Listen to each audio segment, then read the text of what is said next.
I thought this was going to be a drone review, but it's actually not. It's kind of more of an experience review. For context, I don't use drones on a super regular basis, but I use them every now and then when something calls for it. But this particular drone felt different from the very start. And that's essentially because of this, the VR headset. You're not watching footage on a little screen, you're kind of actually immersed in it. And it genuinely feels like you're inside the drone itself, which is a very different experience. And I've had the drone for a bit over a month now. I've had the chance to test it across 2 countries. So I've tested it here in Melbourne, just around my area and in my city. Then a couple of weeks back, I had the chance to go to New Zealand. So I took it with me there. And I think that was the real test for this drone. And the question in my mind was essentially, will the headset experience be enough to justify any trade-offs that might come with this drone? Now, to be honest, when the drone was being shipped to me, it's probably the most excited I've been about a new tech product in quite a while. I think the concept is just really cool, being able to use a VR headset with a 360 drone so you can look around. But I think there were 2 big concerns. Because I was so excited, I'd already seen a bunch of reviews. My number one issue was that some of the footage didn't look that high quality. And so a big question for me was whether or not the footage would actually hold up well enough for actual regular content use. I think the other thing was a bit of new gear anxiety. This is a relatively expensive drone. The package that I've got is worth about 2,500 Australian dollars. So it's not a cheap piece of gear. And I think anytime I've flown drones in the past, I always have a bit of anxiety about disconnecting, losing the drone. Plus I actually wear glasses and you can't wear glasses inside the VR headset. If you've got regular short-sightedness or long-sightedness, you can get little inserts, which should solve any issues for you. But for me, I've got astigmatism. So I actually went to the optometrist just to get some contacts. So essentially my expectation was that I would love flying it, but I might be let down by the footage. I could like see the shot.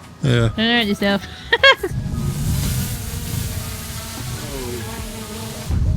Literally see us down there. It's so strange. That is pretty cool, man. And guess what happened? Uh-oh, I think the birds are after it. Uh-oh. Oh shoot, they are. I got attacked by a swarm of magpies. They were literally dive bombing the drone and I immediately stressed out. But straight away, one of the really cool things about the fact that this drone has 360 live vision is that I could actually look behind me. They're still chasing. Oh, I can see them. Oh my gosh. Really? Yeah, I can see them right behind me. Oh my god.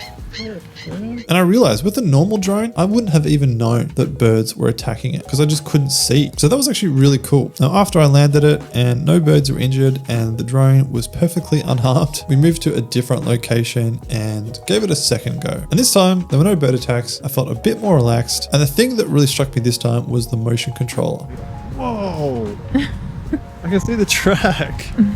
Oh yeah? Oh dude, this is so cool. You have to try it. I actually picked it up a lot faster than I expected. I've never used a motion controller with a drone before and it felt natural like almost immediately. I think if you're familiar with video games, it will come very naturally. But even if you're not, it actually feels quite intuitive. In fact, more intuitive than a regular controller, which genuinely surprised me. Well, we got there. Yeah, I feel like there's something inherently stressful about flying drones. It's like, I don't know what it is. Maybe it's partly the risk of feeling like I'm going to get in trouble with flying. And then it's also like the fear of it crashing somewhere that I can't get to it. It's not really a relaxing hobby. Maybe if you did it more often, you'd get used to it. Yeah. It'd become more relaxing. Now, the following day, I was feeling some confidence again, so I decided to take it out to a local park. And you wouldn't believe it, a second time I was attacked by magpies. So I gave up on that area and decided to just head home. And I actually went up to the roof of my building and took off from there. And this is when I really got my first proper flight with this drone. It was actually so cool being able to see my entire neighborhood and area just from a whole different perspective in real time. It really is hard to describe what the experience is like, but it really does feel super unique. Plus, I was able to actually fly it over 2.5 kilometers away to my local beach with a pretty steady signal. And that is by far the furthest I've ever been able to fly a drone. And so I think this went a long way in helping me to feel a lot more relaxed. Plus, another big thing I noticed was that there are quite a few high-rise buildings in my area, and I actually felt relatively confident flying between them. Because I can actually see around me, I feel like I've got a lot more spatial awareness. With a regular drone, I don't have that level of spatial awareness. I can only see in one direction at one time. So I feel a lot more anxious and stressed about flying near objects or near buildings. Whereas with the 360 drone, you can see everywhere and you can really get a sense of what's close to you, what's not, which also boosted my confidence. Okay, so I just went for, I think, my 3rd flight and I hit record on the remote and it looked like it was recording in the goggles, like on the drone itself. But then when I got back to my office and just now, I realized that I didn't have any SD card plugged into the back of the drone and I kind of panicked. perfect. But I realized it actually has internal storage. So I can plug the drone just directly into my computer and all the footage was there. So that is pretty cool. I'm slowly getting more confident. It still feels a little bit stressful, especially with birds around. But each time I take it out, I definitely feel more relaxed, feel more confident, know what I'm doing. I haven't tried any of the extra modes yet, so I want to try them. So far, I've just been flying and recording, mainly in sport mode. It actually goes pretty fast. But tomorrow, we're going to New Zealand. And my plan is to take this drone with me all the way over there and get some cool shots. So I'm looking forward to testing it in a really open environment in nature, away from the city, and see what kind of shots we can get. So we jumped on a plane and headed over. If you haven't been to New Zealand, it's so beautiful over there. Highly recommend giving it a visit. Now the first couple of days it was a bit too windy to fly, so I just waited it out, and on days 3 and 4 of the trip I finally got to take it out, fly it properly. Now we took it around for basically an entire day and used it in a whole bunch of different locations, and the feeling I was left with at the end of the day was actually how kind of zen it felt to fly. It felt relaxing. I actually felt kind of calmed when I was inside the headset. Like even with shots that I would normally consider a bit risky with a drone, like flying down mountain ridges or flying under bridges, these shots actually felt really satisfying to pull off rather than stressful like they have been before. It's dicey.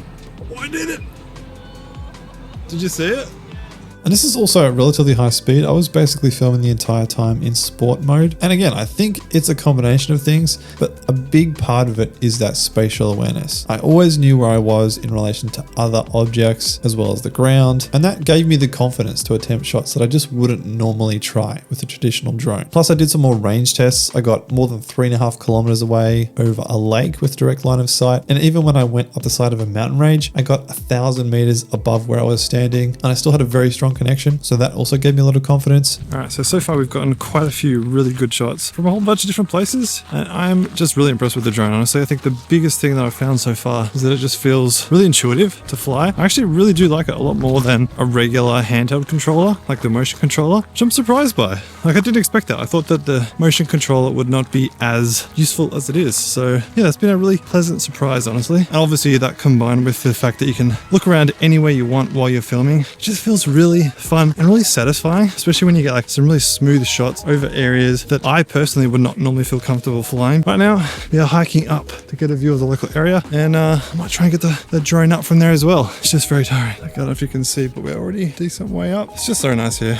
I'm also quite curious to see like how nature footage feels compared to city footage, because I kind of thought the 360 shots might work best when you're getting close up shots of obstacles like buildings, but yeah, in landscape shots, curious to see what they're gonna look like in post. But overall, yeah, it's just been such a cool trip to New Zealand. I haven't been here for like, I don't know, a few years now. It's always great coming back here. I did notice if I turned away from the drone, the connection definitely struggles a lot more. So you want to make sure you're always facing the drone, which can be hard to know exactly where you're facing when you've got your eyes covered. Another thing that I found really cool was that I gave it to my brother-in-law and he was able to pick it up within minutes. So I think the motion controller actually does genuinely lower the barrier for people who can fly drones. I've given my regular drone controller to non-drone operators before, and they've struggled a lot more to get the hang of it. Now I did try a couple of the modes like the waypoint mode and the spiral mode, and honestly I just didn't find them as compelling as just flying manually. I think they could come in handy from time to time if you want to get specific shots, but I just found it really satisfying flying on my own, getting my own kind of shots. Now after the trip I got home and started to offload all the footage onto my computer, and this is where I was the most nervous about what the results might be. And I think the easiest comparison for the footage that comes out of this device is with the Insta360 X5. So if you've used that camera or if you've seen my other content talking about that camera, anytime you zoom in too far, the footage does start to fall apart. You get more pixelization, there's less clarity, all that kind of stuff. But as long as you stay at a reasonable field of view, the footage is really sharp, super usable, and it genuinely looks really nice. I think I was particularly concerned about landscape footage out in nature. My early test shots in the city with particular objects like buildings looked great, but I wondered if it was because I was closer to them and so I didn't need to zoom in as much. So I was a bit concerned that with broad landscapes I might need to reframe and crop more, but overall I really didn't find that to be an issue. I was really stoked with the shots. Now I think if you compare this to something like a DJI Mavic or a Mini 4 Pro or something like that, it's not as cinematic, and I think Antigravity can continue to improve on the camera quality, but is that a trade-off that's worth it? And I think that is kind of the big thing for me. I realized somewhere around day 3 in New Zealand that that I kind of stopped thinking about this as a drone review in particular and started thinking about it more as an experience review. I think I had been framing it as, can the A1 compete with something like a Mavic or a Mini 4 Pro? Is the footage going to be good enough to compete? And I think that's kind of the wrong question. I think the way I've kind of reframed it in my mind is a Mavic is kind of like a camera that can fly, whereas the A1 is more of an experience that can also capture. And so they're kind of not competing for the same thing. And don't get me wrong, I don't think that means that you should excuse poor image quality on any camera, especially one that's this expensive. But I think at the end of the day, the two devices have probably got very different use cases. And I think the big benefit of the A1 is the reframable footage, which I think makes it a lot more approachable for the average person, as well as in some ways a more creative tool. I think with a traditional drone, you need a lot more specific skill to capture really nice shots, whereas anyone can pick up the A1, just fly it around, and then you can reframe it any way you want in post so that you've got some really nice footage to work with. Plus, having that spatial awareness, I think in my experience, makes me a lot more willing to attempt shots that are more creative, that are more interesting, that I would never have attempted with a regular drone. And that also changes the kinds of shots that you come home with and the kind of creative possibilities that just a regular person has with a device like this. So where does that leave me? It's more accessible. It's a more fun experience, which means I'm more likely to use it on a regular basis. It's something that I can share with other people because it's got a much lower barrier to entry. Now, does that mean it's better than a traditional drone? Not necessarily. I think if you're a professional cinematographer and you want a very specific kind of like cinematic shot, then a DJI drone is probably still going to be the best bet for you. But if you're more of a regular person and you just want some really cool shots from your holidays or to include in your content, then I think this makes a lot of sense, especially if you want a fun experience while you're flying it. Like there really is just nothing quite like being able to look around in real time while you're flying. But let me know in the comments, what do you think of this drone? I'm planning to do a follow-up video sometime in the near future. So let me know if there's anything specific you'd like to know. If you want to see more of this kind of content, don't forget to subscribe. In the meantime, if you want to see more content, here's a video right here that YouTube thinks you will enjoy.